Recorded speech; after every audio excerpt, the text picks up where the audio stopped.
Ini dua sisi bambu memasukkan pipet. Setelah pasang menghubungkan sumber air, rupanya bentar aja sudah memecahkan solusi siram tanaman. Setelah berhasil, dia sangat semangat memegang tangan anjing. Setelah dewasa tidak usah menjadi dokter, masih bisa menjadi penemu. Tapi penemuan kecil ini malah membawakan makhluk kecil di tanah bencana. Anak kecil itu mulai petualangan fantasi. Nama anak ini Arthur. Orang tua bekerja di luar kota, tinggal bersama nenek di desa. 3 tahun lalu kakek mencari harta di kebun dan menghilang. Hanya meninggalkan buku tentang negara manusia kecil dan petunjuk tempat mencari harta. Pengembang lokal ditemukan di sini, memberitahu mereka uang rumah sudah lewat. Jika dalam 2 hari tidak bisa bayar, pemerintah akan sita rumah mereka. Arthur panik. Segera terpikirkan harta di kebun. Dengan menemukan harta, baru bisa menyelamatkan mereka. Jadi Arthur melihat buku itu, tidak makan, tidak tidur, akhirnya usahanya tidak sia-sia karena menemukan petunjuk, yaitu dikubur di tengah kebun negara manusia kecil. Pintu negara kecil itu akan dibuka malam ini. Jadi dia mulai beraksi. Di air nenek taruh obat tidur. Ketika nenek terlelap, mengambil kunci yang ditinggalkan kakek, sesuai instruksi mulai mobil nenek. Tergesa-gesa menabrak pohon.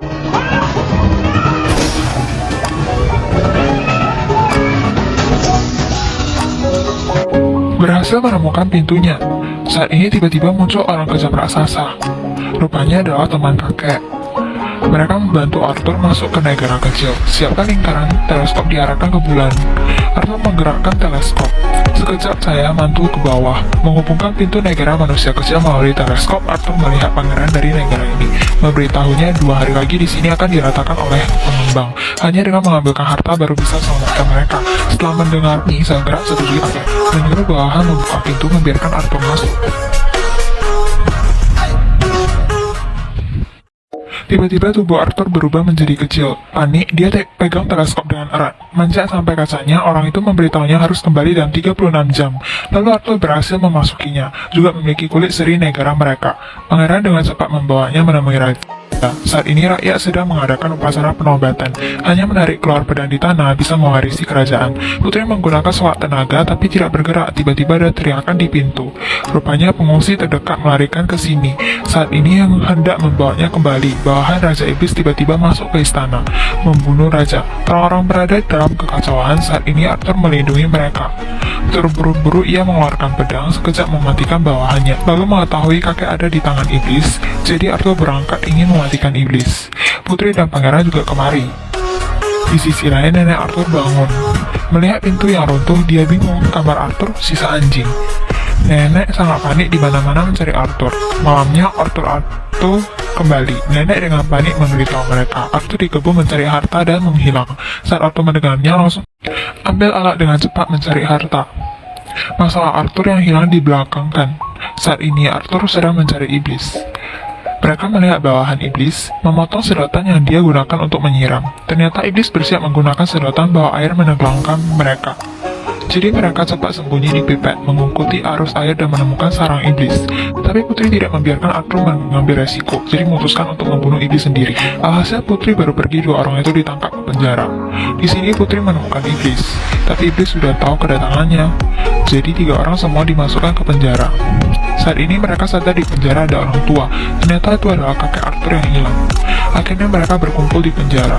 Gak lama raja mengantar mereka keluar. Mereka melihat tata raja. Itu adalah harta karun yang dikubur kakek. Iblis menggunakan pipa manusia membangun sistem pengairan yang besar. Kemudian Arthur dan sisanya didorong ke pipa, buka air dan membanjiri mereka. Saat ini Arthur menyadari nenek memberikannya mobil mainan Ferrari. Ternyata sebelumnya ditendang pengembang masuk ke pipa. Jadi mereka naik mobil. Arthur memutar motor dengan keras. Lepaskan setelah masuk mobil, mobil mainan dengan cepat bergerak maju. Lebih cepat dari air. Akhirnya mereka cepat selangkah masuk ke negara itu. Raja dengan cepat membiarkan mereka masuk sebelum air mencapai, tutup pintu dan lari. Saat ini 36 jam akan tiba. Pengembang akan datang sita rumahnya. Arthur dengan cepat membawa kakek kembali ke dunia. Kakek menyuruhnya cepat ambil permata, menahan si pengembang. Arthur mencari di sekeliling kamar, akhirnya menemukan posisi permata. Jadi melemparkan bola tenis ke pipa, iblis segera menjadi kacau. Pipet hancur, air yang deras keluar. Setelah membanjiri pipa, permata pelan-pelan terapung. Arthur cepat memberi permata ke kakek. Ini cukup untuk biaya rumahnya. Pengembang tiba-tiba mata berbinar melihat permata. ingin membawa pergi semuanya. Untungnya orang kejam itu muncul tepat waktu. Akhirnya pengembang dibawa ke pengadilan. Orang jahat pantas mendapat hukuman, setelahnya reuni keluarga.